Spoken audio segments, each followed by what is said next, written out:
Angles of 50 degree and 65 degree are drawn at the end of a 5 centimeter long line to make a triangle. Calculate its area. അതായത് 5 centimetre നീളമുള്ള ഒരു വരയുടെ അറ്റത്ത് 50 degree കോണും മറ്റേ അറ്റത്ത് 65 ഡിഗ്രി കോണും വരച്ച ഒരു ത്രികോണം ഉണ്ടാക്കി. അതിന്റെ പരപ്പളവ് കണക്കാക്കാനാണ് പറഞ്ഞിട്ടുള്ളത്. അപ്പോൾ 5 സെന്റിമീറ്ററുള്ള ലൈൻ വരച്ചു, അതിന്റെ ഒരു ഭാഗത്ത് 50ഉം വരച്ചു, ഒരു ഭാഗത്ത് 65ഉം വരച്ചു. അപ്പൊ ഈ 50 65ഉം കാണുമ്പോൾ നമുക്ക് ഈ ട്രയാങ്കിളിനെ കുറിച്ച് ഒന്നും പറയാൻ പറ്റില്ല. അതായത് ഞാൻ ഇവിടെ നിന്ന് ഒരു ഹൈറ്റ് വരച്ചു കഴിഞ്ഞാൽ ഈ 5നെ ഇത് ഈക്വൽ ആയിട്ട് ഭാഗിക്കുവോ അല്ലെങ്കിൽ ഈക്വൽ ആയിട്ട് ഭാഗിക്കില്ല എന്നുള്ള കാര്യം ഉറപ്പാണ്. കാരണം ഇവിടെ 50 ആണ്, ഇവിടെ 65 ആണ്. അപ്പൊ അത് ഈക്വൽ ആയിട്ട് ഭാഗിക്കില്ല എന്നുള്ള കാര്യം ഉറപ്പാണ്. അപ്പൊ നമുക്ക് ഇതിനെ എന്താ പറയാ, ഇവിടെ ഒരു ഹൈറ്റ് മാത്രം വരച്ചു കഴിഞ്ഞുകൊണ്ട് നമുക്കൊരു എന്താ പറയുക കറക്റ്റ് ഒരു വാല്യൂ കണ്ടുപിടിക്കാൻ പെട്ടെന്ന് സാധ്യമല്ല. അതുകൊണ്ട് നമുക്ക് മുകളിൽ വരുന്ന ആംഗിൾ എത്രയൊന്ന് കണ്ടെത്തുക. ഈ ട്രയാംഗിളിന് എന്തെങ്കിലും പ്രത്യേകത ഉണ്ടോ നമുക്ക് നോക്കാം. ഈ 50 65 ഒന്ന് കൂട്ടി, നമ്മൾ 50 65 കൂട്ടിയപ്പോൾ നമുക്ക് 115 കിട്ടി. ഇനി 180 115 ഒന്ന് മൈനസ് നോക്കാം. അപ്പൊ നമുക്ക് 65 കിട്ടും. 10 പോയ 5, പിന്നെ 7 പോയ 6, 1 പോയ 0, 65. അപ്പൊ മുകളിലും 65 കിട്ടും. അപ്പൊ ഇവിടെയും നമുക്ക് എന്ത് കിട്ടി, 65 കിട്ടി. ഇപ്പൊ കണ്ടോ, ഈ രണ്ട് കോണുകൾ എന്തായിട്ട് കിട്ടി, ഈക്വൽ ആയിട്ട് കിട്ടി. അങ്ങനെയാണെന്നുണ്ടെങ്കിൽ 65ന് ഓപ്പോസിറ്റ് 5 സെന്റിമീറ്റർ ആണെന്നുണ്ടെങ്കിൽ ഇവിടെയും 65ന് ഓപ്പോസിറ്റ് എന്തായിരിക്കും, 5 സെന്റിമീറ്റർ ആയിരിക്കും. ഓക്കെ, ഇനി നമുക്ക് ഇവിടെ നിന്ന് ഇങ്ങനെ ഒരു ഹൈറ്റ് വരക്കാം. അപ്പൊ ഇവിടെ 90 ഡിഗ്രി ആവും. ഓക്കെ, അപ്പൊ 90 ഡിഗ്രിക്ക് ഓപ്പോസിറ്റ് ഉള്ള തന്നിക്കണേ 50 ഡിഗ്രിക്ക് ഓപ്പോസിറ്റ് ഉള്ള കാണാം. അഥവാ 50ന് ഓപ്പോസിറ്റ് ഉള്ള സൈഡ് കാണണം, ഹൈപ്പോട്ടനസ് തന്നിക്കണേ. 50നെതിരെയുള്ള വശം കാണണം, കർണം തന്നിക്കണേ. അത് ഇക്വേഷൻ സൈൻ 50 യൂസ് ചെയ്താൽ മതി. ഓക്കെ, കണ്ടോ 65 ഐസോസെലസ് ട്രയാംഗിൾ വരും. അപ്പൊ അവിടെ നമുക്ക് 5 5 കിട്ടും. ദെൻ ഏരിയ കാണാനുള്ള ഇക്വേഷൻ ഹാഫ് ബി എച്ച് ആണ്. അപ്പൊ ഹൈറ്റ് വേണം, നമ്മളൊരു ഹൈറ്റ് അവിടെ വരച്ചു കൊടുത്തു.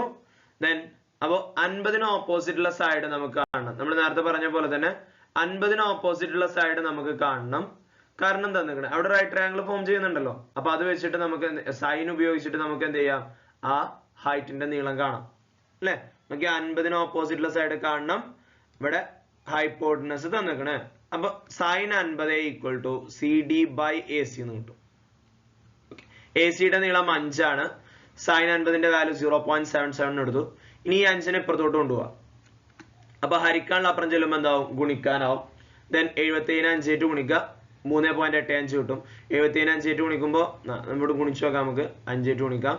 7 35ക്ക് 5 ഇഷ്ടം 3 35 3 38.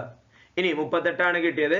അപ്പോ പോയിന്റ് കഴിഞ്ഞിട്ട് എത്ര സംഖ്യ ഉണ്ട്, 2 സംഖ്യ ഉണ്ട്. അപ്പൊ 2 സ്ഥാനം മാറ്റി പോയിന്റ് കൊടുക്കണം. അപ്പൊ 3.85 എന്ന് കിട്ടും. ഓക്കെ, സി ഡി കിട്ടി, ഹൈറ്റ് കിട്ടി. ഇനി നമുക്ക് ഏരിയ കാണാം, half B H. Half to B എന്ന് പറഞ്ഞു കഴിഞ്ഞാൽ ബേസ്. എവിടേക്കാണ് നമ്മൾ ഹൈറ്റ് വരച്ചിട്ടുള്ളത്, അതാണ് ബേസ്. അത് 5 സെന്റിമീറ്റർ. ഓക്കെ, ഇനി ഹൈറ്റ് 3.85 എന്നുള്ളതും കിട്ടി. ഇനി അപ്പൊ 5നെ 3.85 ഗുണിച്ചു. 5 25ക്ക് 5, 8 5 42, 42ക്ക് 2 ഇഷ്ടം 4, 3 5 15 4 19. പോയിന്റ് കഴിഞ്ഞിട്ട് 2 സംഖ്യ ഉണ്ട്. അപ്പൊ 2 സ്ഥാനം മാറ്റി പോയിന്റ് കൊടുത്തു. ഓക്കെ, ഇനി 19.25ന്റെ പകുതി കാണണം. 19.25നെ ഡിവൈഡ് ചെയ്താൽ മതി. ഇനി അതെങ്ങനെ ഡിവൈഡ് ചെയ്യണേ ഞാൻ ഇവിടെ കാണിച്ചു തരാം. പോയിന്റ് കളഞ്ഞ് ഡിവൈഡ് ചെയ്യാം. 1925നെ 2 കൊണ്ട് ഡിവൈഡ് ചെയ്യാം. ഓക്കെ, ഇവിടെ 1/2 18 വരും. 19 8 പോയാൽ 1 കിട്ടും. ഇനി ഈ 2നെ താഴോട്ട് ഇറക്കി എഴുതി 12, 6 2 12 കിട്ടും. ദെൻ 0. അടുത്ത ഇവിടെ ഒരു 5 ഉണ്ട്. 5നെ ഇറക്കി എഴുതി താഴോട്ട്.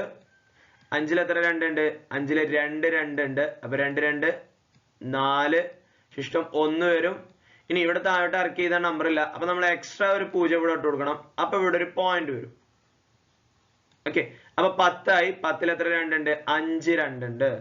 962.5 കിട്ടും. ഇനി എങ്ങനെയാണ് ഈ പോയിന്റ് ഇപ്പുറത്തോട്ട് വന്നതെന്ന് ചോദിച്ചു കഴിഞ്ഞാൽ, ഇവിടെ നമ്മൾ പോയിന്റ് ഇല്ലാതെയാണ് ഡിവൈഡ് ചെയ്തത്. ഇനി പോയിന്റ് കഴിഞ്ഞിട്ട് എത്ര സംഖ്യ ഉണ്ട്, 2 സംഖ്യ ഉണ്ട്. അപ്പൊ ഈ പോയിന്റ് കഴിഞ്ഞിട്ട് വരുന്ന 2 സംഖ്യ നമ്മളോട് കൊടുക്കാൻ പോകണം. സാധാരണ നമ്മൾ ഗുണിച്ച് കഴിഞ്ഞിട്ടൊക്കെ ചെയ്യുന്ന പോലെ തന്നെ ഇവിടെ കിടക്കുന്ന ഈ പോയിന്റ് 2 സ്ഥാനം മാറിയിട്ട് ഇപ്പുറത്തോട്ട് വരണം. ഓക്കെ, നമ്മൾ സാധാരണ ഡിവൈഡ് ചെയ്ത് കഴിഞ്ഞാൽ പോയിന്റ് കൊടുക്കലുണ്ടല്ലോ, അതേപോലെ തന്നെ ആ പോയിന്റ് എത്ര സ്ഥാനം മാറണം, 2 സ്ഥാനം മാറിയിട്ട് പുറത്തോട്ട് വരണം. അപ്പൊ 9.625 എന്ന് കിട്ടും. ഓക്കെ.